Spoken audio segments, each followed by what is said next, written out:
Bonjour,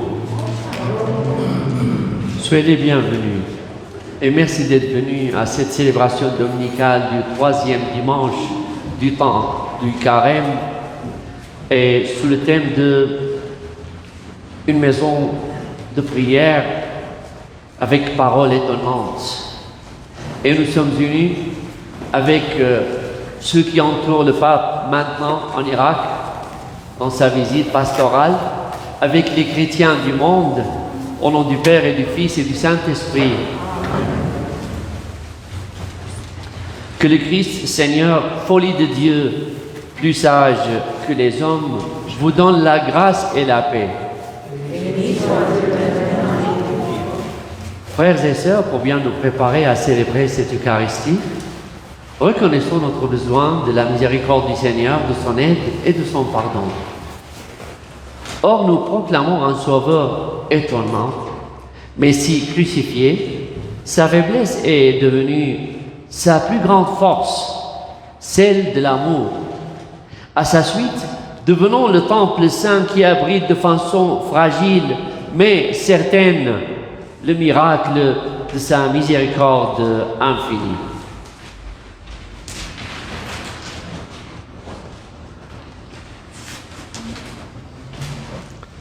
Il y aura des moments de silence.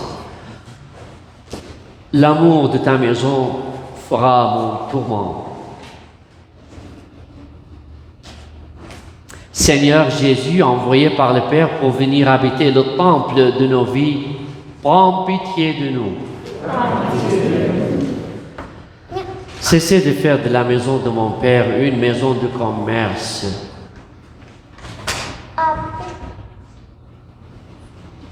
Ô Christ, venu dans le monde, chassez ce qui fait obstacle à la rencontre avec le Père. Prends pitié de nous. Détruisez ce sanctuaire et en 3 jours je le relèverai. Seigneur Jésus, ressuscité dans la gloire du Père, où tu poursuis ton œuvre de salut, prends pitié de nous. Que Dieu Tout-Puissant nous fasse miséricorde, qu'il nous pardonne nos péchés et fasse advenir son règne dès maintenant et pour la vie éternelle. Amen. Prions le Seigneur. Tu es la source de toute bonté, Seigneur, et toute miséricorde vient de toi. Tu nous as dit comment guérir du péché par le jeûne, la prière et le partage. Écoute l'aveu de notre faiblesse. Nous avons conscience de nos fautes. Patiemment relève-nous avec amour. Par Jésus-Christ, notre Seigneur, notre Dieu, qui vit et règne avec toi et le Saint-Esprit, maintenant et pour les siècles des siècles. Amen. Veuillez vous asseoir pour la proclamation de la parole.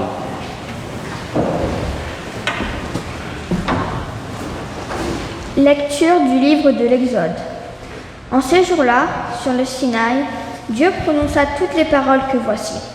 Je suis le Seigneur ton Dieu, qui t'ai fait sortir du pays d'Égypte, de la maison d'esclavage. Tu n'auras pas d'autre Dieu en face de moi. Tu ne feras aucune idole, aucune image de ce qui est là-haut dans les cieux, ou en bas sur la terre, ou dans les eaux par-dessous la terre. Tu ne te prosterneras pas devant ces dieux pour leur rendre un culte. Car moi, le Seigneur ton Dieu, je suis un Dieu jaloux. Chez ceux qui me haïssent, je punis la faute des pères sur les fils, jusqu'à la 3e et la 4e génération. Mais ceux qui m'aiment et observent mes commandements, je leur montre ma fidélité jusqu'à la 1000e génération. Tu n'invoqueras pas en vain le nom du Seigneur ton Dieu, car le Seigneur ne laissera pas impuni celui qui invoque en vain son nom. Souviens-toi du jour du sabbat pour le sanctifier. Pendant 6 jours tu travailleras et tu feras tout ton ouvrage, mais le 7e jour est le jour du repos, sabbat en l'honneur du Seigneur ton Dieu. Tu ne feras aucun ouvrage, ni toi, ni ton fils, ni ta fille, ni ton serviteur, ni ta servante, ni tes bêtes, ni l'immigré qui est dans ta ville.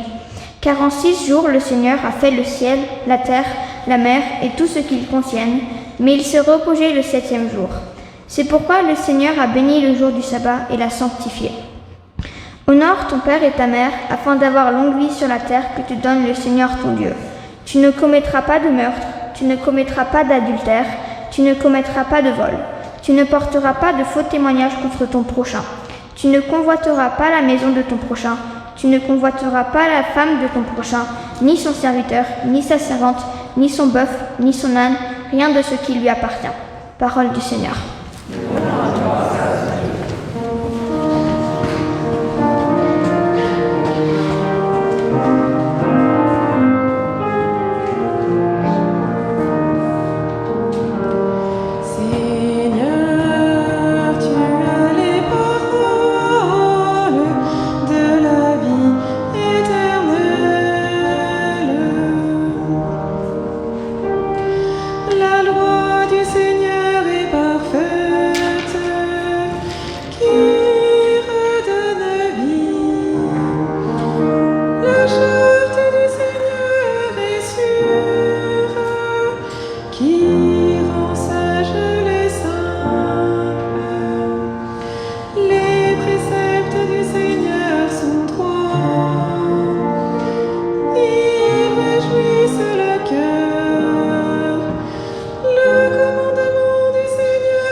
Lecture de la première lettre de saint Paul apôtre aux Corinthiens. Alors que les Juifs réclament des signes miraculeux et que les Grecs recherchent une sagesse, nous proclamons un Messie crucifié. Scandale pour les Juifs, folie pour les nations païennes, mais pour ceux que Dieu appelle, qu'ils soient Juifs ou Grecs. Ce Messie, ce Christ, est puissance de Dieu et sagesse de Dieu.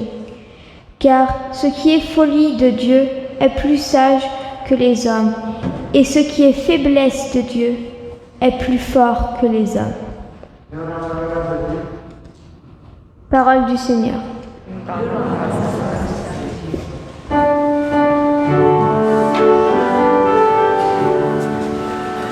Gloire au Christ, sagesse éternelle du Dieu vivant. Gloire à toi, Seigneur.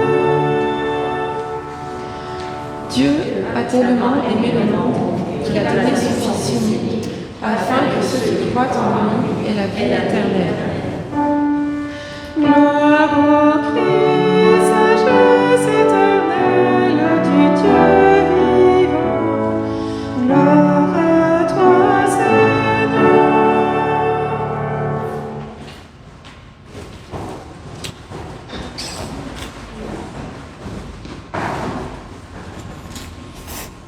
Le Seigneur soit avec vous. Évangile de Jésus-Christ selon saint Jean.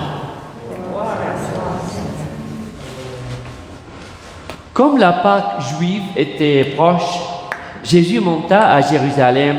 Dans le temple, il trouva installés les marchands de bœufs, de brebis et de colombes et les changeurs.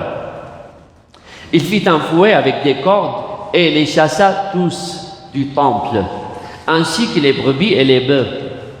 Il jeta par terre la monnaie des changeurs, renversa leur comptoir et dit au marchand de colombes, enlevez cela d'ici. Cessez de faire de la maison de mon père une maison de commerce. Ses disciples se rappelèrent qu'il est écrit, l'amour de ta maison fera mon tourment. Des Juifs l'interpellèrent, quel signe peux-tu nous donner pour agir ainsi? Jésus leur répondit, détruisez ce sanctuaire et en 3 jours je le relèverai. Les Juifs lui répliquèrent, il a fallu 46 ans pour bâtir ce sanctuaire et toi, en 3 jours tu le relèverais? Mais lui parlait du sanctuaire de son corps. Aussi, quand il se réveilla d'entre les morts, ses disciples se rappelèrent qu'il avait dit cela. Ils crurent à l'écriture et à la parole que Jésus avait dite. Pendant qu'il était à Jérusalem pour la fête de la Pâque, beaucoup crurent en son nom à la vue des signes qu'il accomplissait. Jésus, lui, ne se fiait pas à eux parce qu'il les connaissait tous et n'avait besoin d'aucun témoignage sur l'homme. Lui-même, en effet, connaissait ce qu'il y a dans l'homme. Acclamons la parole de Dieu.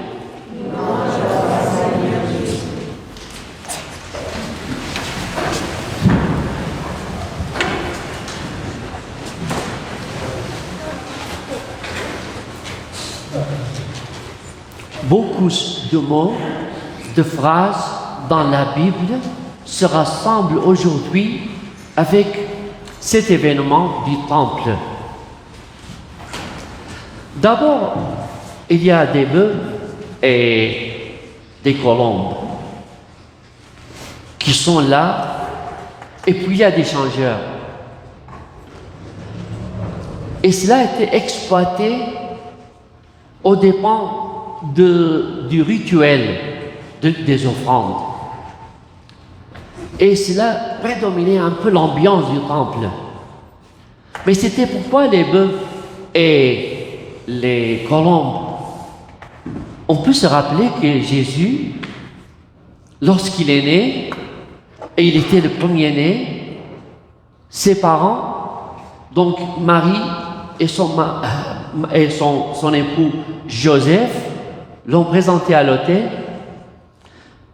et ils ont donc offert 2 colombes. Mais les bœufs, c'est pourquoi? Les bœufs, c'est pour les riches. Les riches peuvent donner de grands sacrifices, mais eux, ils étaient pauvres. Et pourquoi cela? C'était en action de grâce. Lorsqu'on offrait ces offrandes, en action de grâce, c'est comme les prémices d'une maison, les premiers-nés, en disant, ils sont à vous, mais nous sommes en train de prendre soin d'eux. Alors, nous présentons ces offrandes en symbole pour les avoir parmi nous et pour avoir la bénédiction de les avoir comme un cadeau de vous. Mais cela, avec le temps, ça s'est exploité. Un beau jour, et puis ça se fait de temps à autre. Un beau jour, dans le service militaire, il y avait un de nos amis qui avait déjà fini l'université et qui était donc recruté pour être au service militaire, mais il était tout seul dans la capitale. On lui dit, qu'est-ce que tu fais?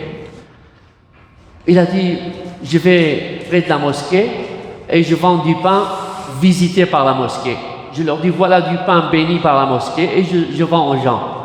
Et il en a fait un petit commerce. Et je me rappelle de cela, c'est symbolique, c'est aussi parfois, donc si tout le monde fait comme ça, ça devient du commerce. Jésus ne veut pas de cela. Et puis Jésus a eu cette vigueur, ce courage de dire non à ce qui donne une autre apparence à la maison du Seigneur, à la maison de son Père. Il a ce grand zèle de la maison de son Père pour que cette maison de son Père soit une maison de prière et non pas de commerce. Mais alors cela étonne les gens. Ce jeune de 30 et quelques années, comment se fait-il qu'il fait, avec quelle autorité il fait cela? Et c'est là que des phrases se rassemblent devant nous pour faire d'une certaine allure. Il dit: détruisez ce temple, et moi je le reconstruirai, je le relèverai en 3 jours. Donc, il y a quelque chose de symbolique lorsque Jésus était crucifié et lorsqu'il est ressuscité, glorifié. C'était ces 3 jours qu'un temple spirituel bâti non pas par des pierres, mais par ce que Saint Pierre a appelé des pierres vivantes, en disant: vous êtes des pierres vivantes. Et ce symbole des pierres, il a été mentionné même par Jean-Baptiste. Jean-Baptiste, lorsqu'il voyait que les gens venaient se convertir, se faire baptiser, et puis il se disait enfant, fils d'Abraham, il leur disait: Dieu peut faire de ces pierres des enfants d'Abraham.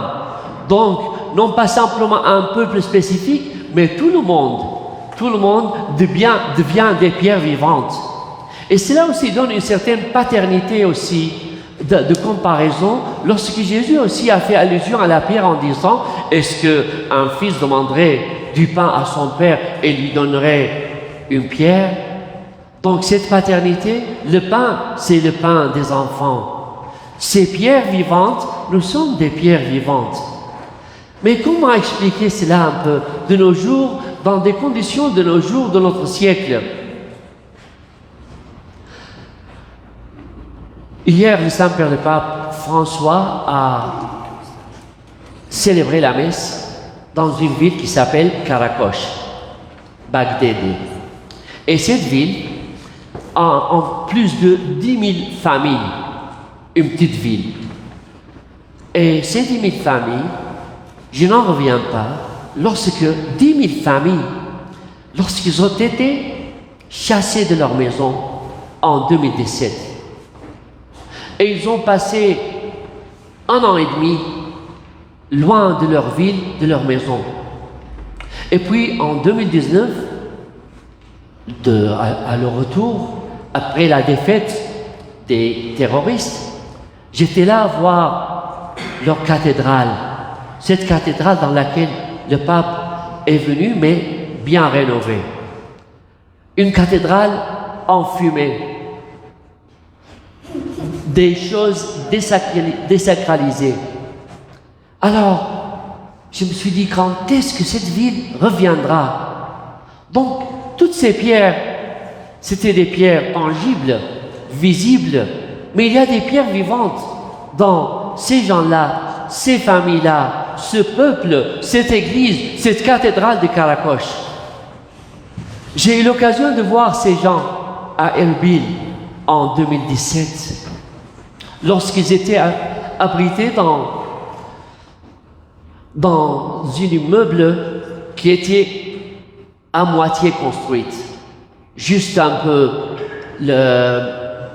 c'est-à-dire le bâtiment principal. Et ces gens-là donc ont vécu un esprit de famille, un esprit d'église, un esprit même en diaspora, même en étant loin de chez eux. Donc il y a ce côté spirituel qui forme une famille. Quand un papa va en mission, en travail quelque part, on sait qu'il n'est pas avec nous, mais il est dans le cœur avec nous. Et nous savons où est-ce qu'il est. Alors il est avec nous, ce papa, ou cette mère, et il y a donc cette union spirituelle. Mais aussi, voyons ce côté de notre Église. Dans le début du XXe siècle, il y avait une bonne communauté de francophones. Mais il n'y avait pas d'église dans le temps, parce qu'il y avait une autre majorité de non-francophones qui donc a pu utiliser les lieux.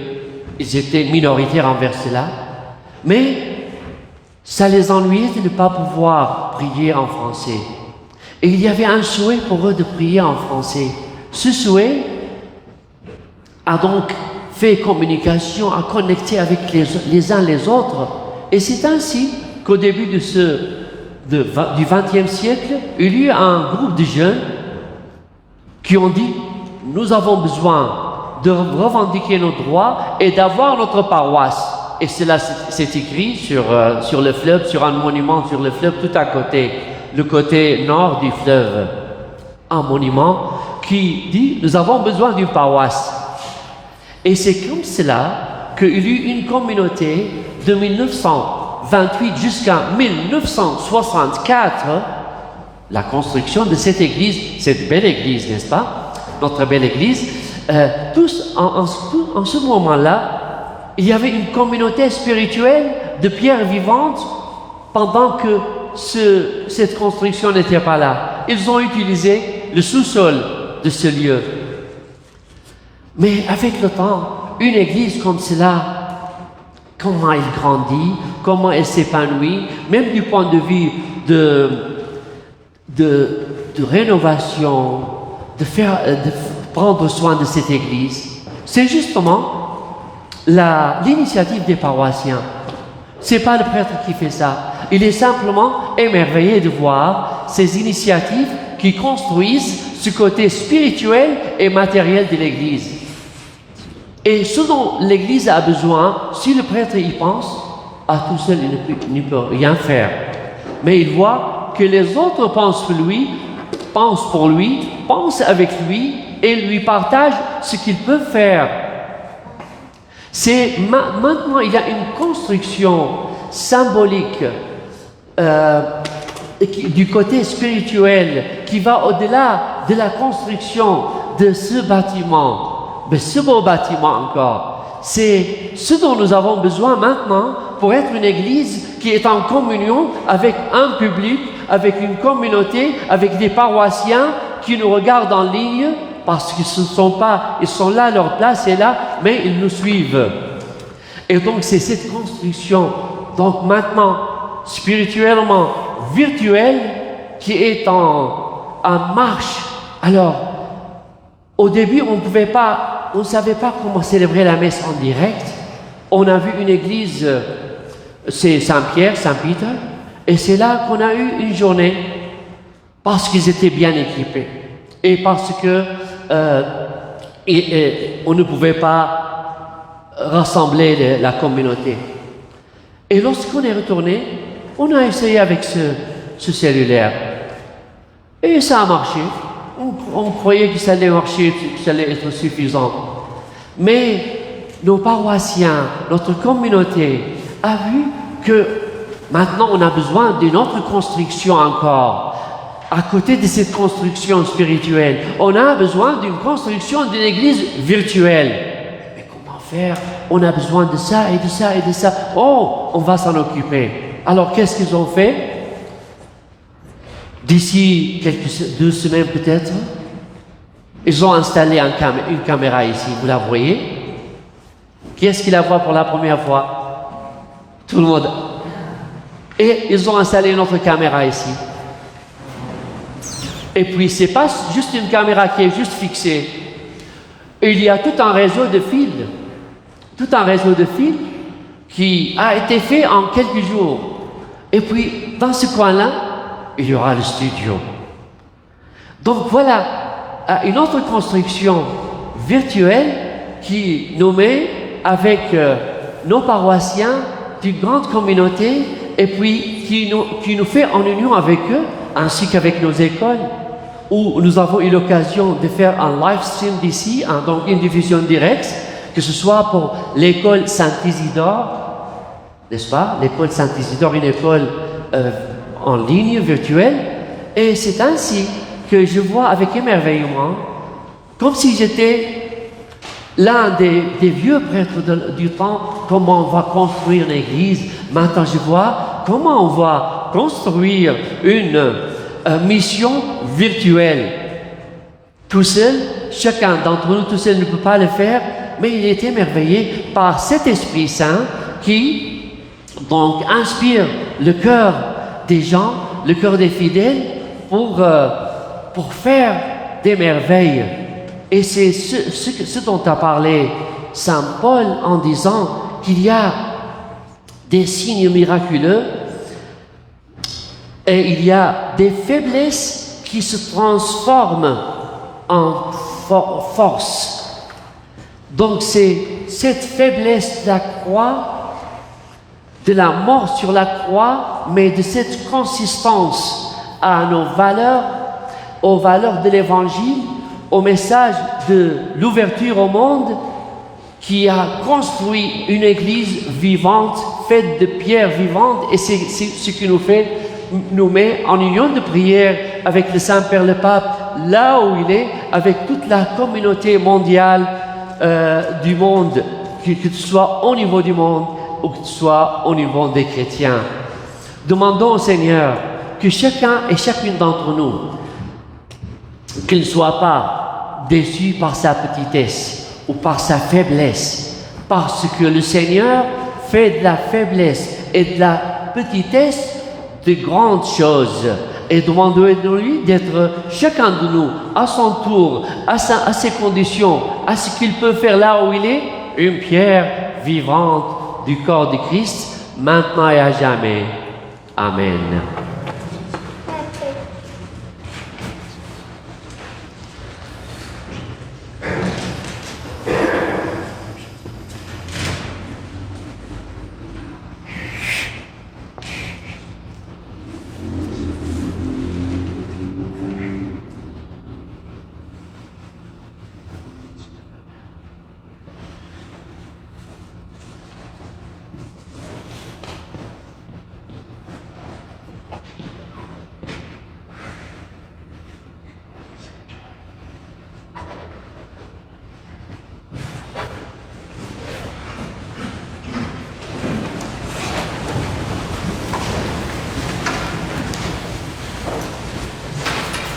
Prière universelle. Dans son temple saint, le Seigneur a de la place pour tous ses enfants.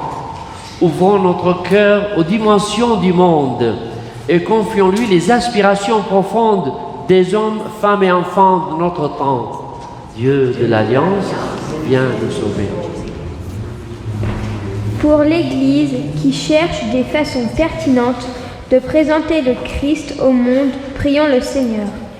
Dieu de l'Alliance, viens nous sauver. Pour les peuples de la terre, déchirés entre l'espoir et la crainte, la confiance et la suspicion, prions le Seigneur. Dieu de l'Alliance, viens nous sauver.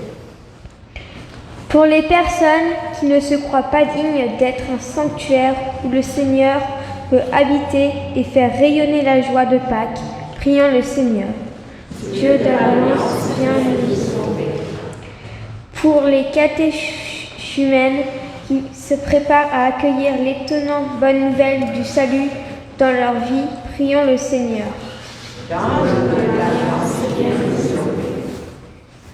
Pour notre communauté appelée à persévérer sur la route vers Pâques, prions le Seigneur. Dieu de l'Alliance, viens nous sauver.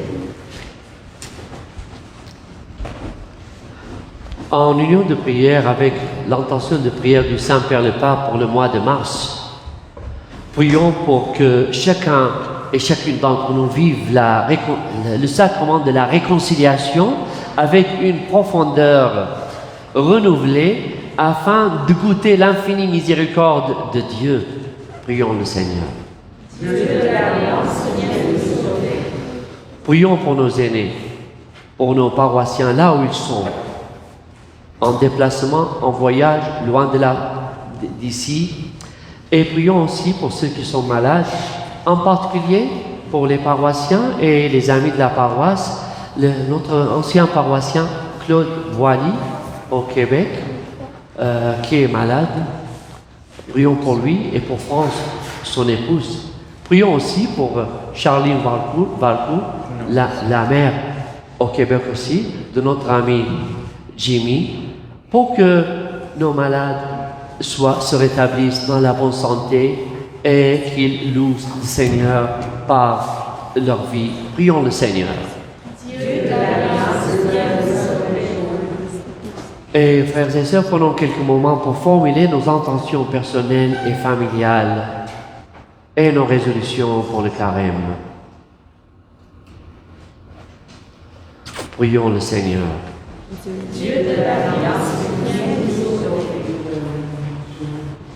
Toi qui, dans Dieu de l'Alliance, toi qui écoutes ceux et celles qui t'implorent, viens au secours de tes enfants qui cherchent à toujours mieux discerner ta présence dans leur vie. Nous te le demandons par Jésus, le Christ, notre Seigneur. Amen. Veuillez vous asseoir pour la préparation des dons.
Prions ensemble au moment d'offrir le sacrifice de toute l'Église.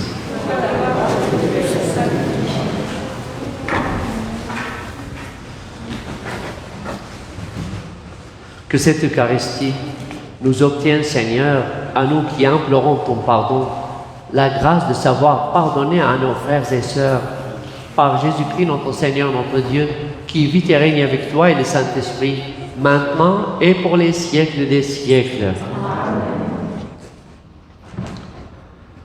Le Seigneur soit avec vous. Élevons notre cœur. Rendons grâce au Seigneur notre Dieu. Vraiment, il est juste et bon de te rendre gloire, de t'offrir notre action de grâce toujours et en tout lieu. À toi, Père très saint, Dieu éternel et tout-puissant, par le Christ notre Seigneur. Car chaque année, tu accordes aux chrétiens de se préparer aux fêtes pascales dans la joie d'un cœur purifié, de sorte qu'en se donnant davantage à la prière, en témoignant plus d'amour pour le prochain, fidèles aux sacrements qui les ont fait renaître, ils soient comblés de la grâce que tu réserves à tes fils.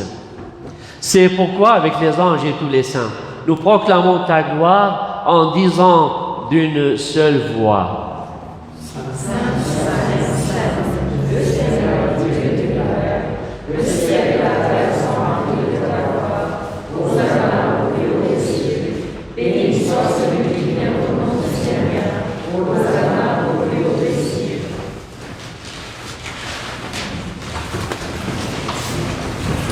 Troisième prière eucharistique.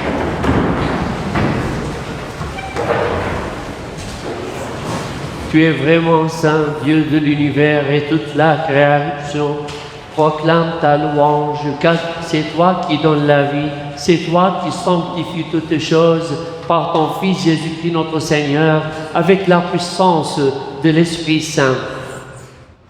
Et tu ne cesses de rassembler ton peuple afin qu'il te présente partout dans le monde une offrande pure.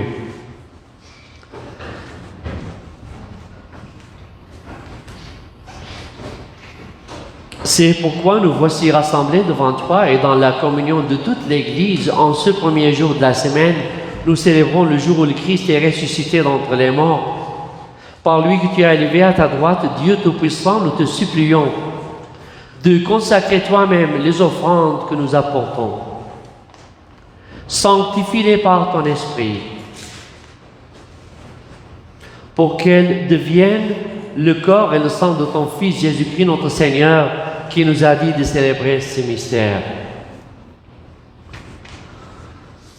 Au moment d'être livré et d'entrer librement dans sa passion, il prit le pain, il rendit grâce. Il le rompit et le donna à ses disciples en disant: prenez et mangez-en tous, ceci est mon corps livré pour vous.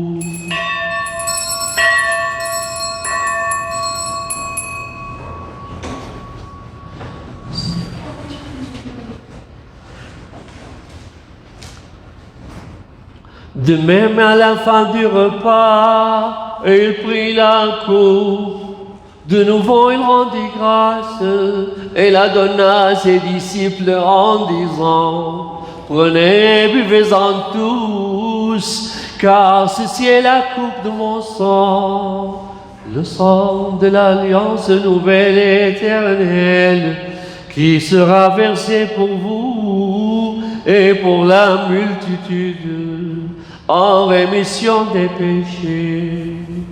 Vous ferez cela en mémoire de moi.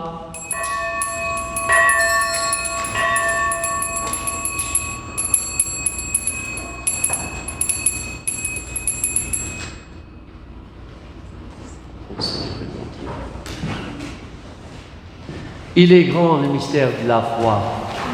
Acclamons ta mort, Seigneur Jésus. C'est bon ta résurrection. Dans la gloire.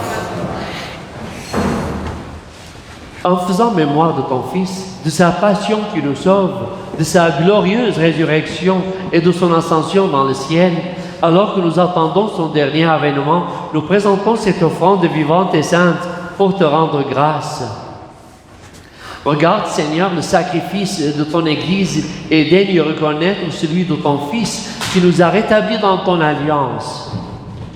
Quand nous serons nourris de son corps et de son sang et remplis de l'Esprit Saint, accorde-nous d'être un seul corps et un seul esprit dans le Christ.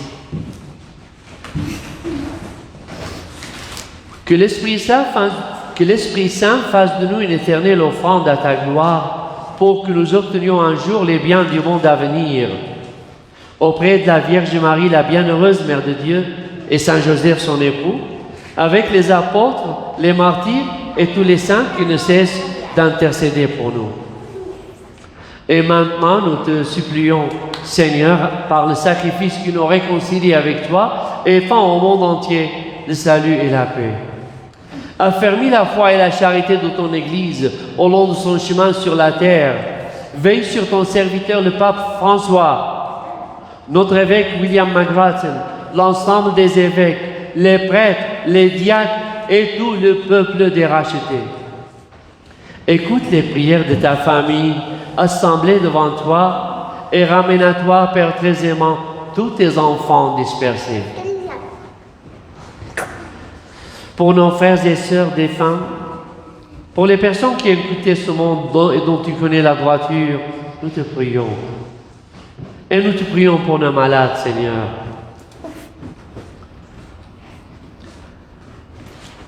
Et nous te prions, Seigneur, de recevoir nos défunts dans ton royaume où nous espérons être comblés de ta gloire, tous ensemble et pour l'éternité, par le Christ notre Seigneur, par qui tu donnes au monde toute grâce et tout bien.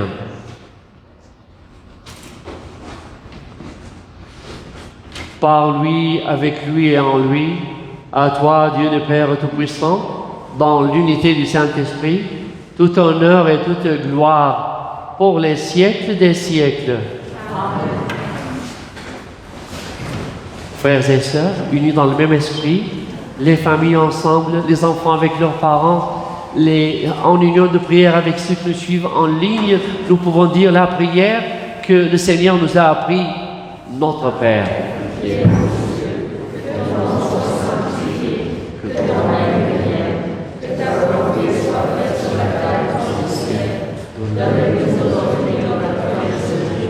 Pardonne-nous comme nous pardonnons à ceux qui nous offensent, et ne laisse pas entrer en tentation, mais délivre-nous du mal.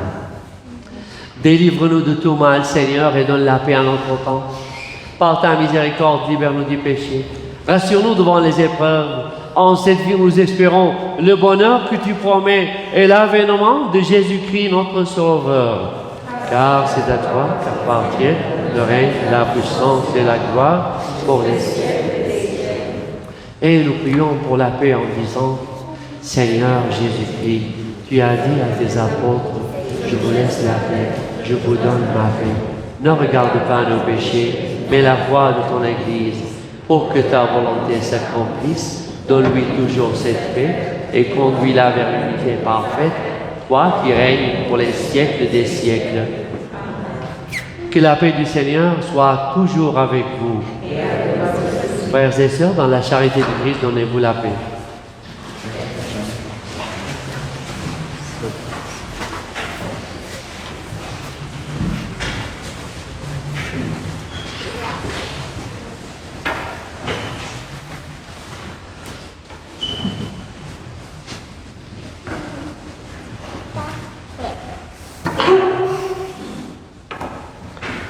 Agneau de Dieu qui enlève les péchés du monde. Agneau de Dieu qui enlève les péchés du monde. Agneau de Dieu qui enlève les péchés du monde. Donne-nous la paix.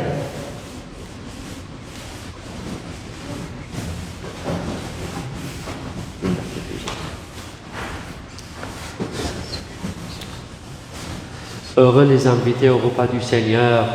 Voici l'agneau de Dieu qui enlève le péché du monde. Seigneur, ne sois pas digne de te recevoir, mais les paroles du Seigneur. Que le corps et le sang du Christ nous gardent pour la vie éternelle. Amen.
Le corps du Christ.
chant de communion à la page 21.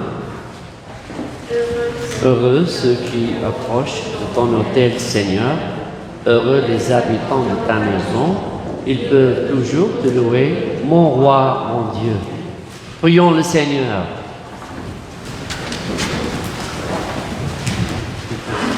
Nous avons reçu de toi, Seigneur, un avant-goût du ciel en mangeant dès ici-bas le pain du royaume.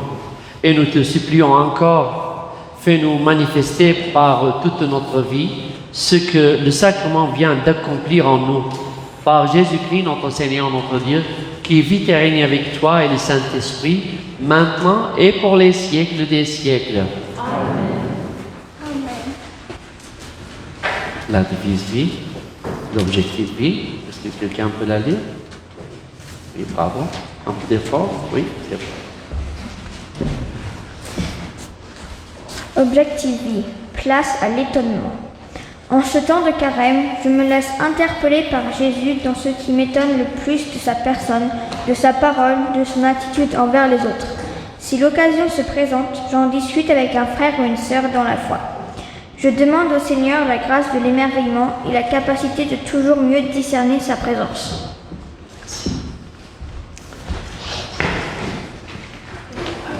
Le Seigneur soit avec vous. Prière sur le peuple.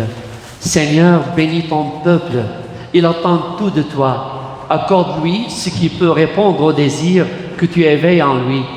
Par Jésus, le Christ, notre Seigneur.